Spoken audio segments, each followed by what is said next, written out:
Həyatın məqsədi nədir? Mən niyə varam? Bu həyatda məqsədim nədir? Sən heç düşünmüsənmi?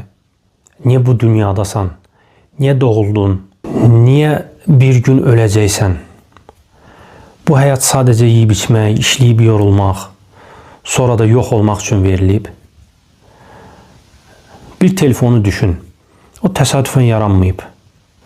Onu istehsal edən biri var və onun üçün məqsəd qoyub. Bəs sən bu qədər mükəmməl yaradılmış bir varlıq necə məqsədsiz ola bilərsən?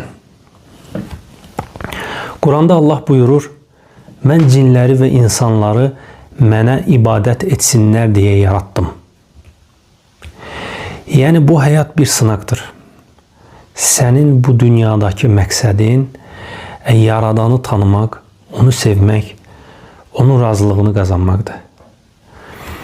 Əgər sən bu məqsədi tapmasan, həyat sənə mənasız və boş görünəcək. Amma Allahı tanıdıqda sən hər şeyi yerinə qoyacaqsan. Hər şey yerinə düşəcək. Daha mənalı, daha dolğun bir həyat başlayır. Çünki artıq bilirsən, sən təsadüf deyilsən, sən seçilmisən.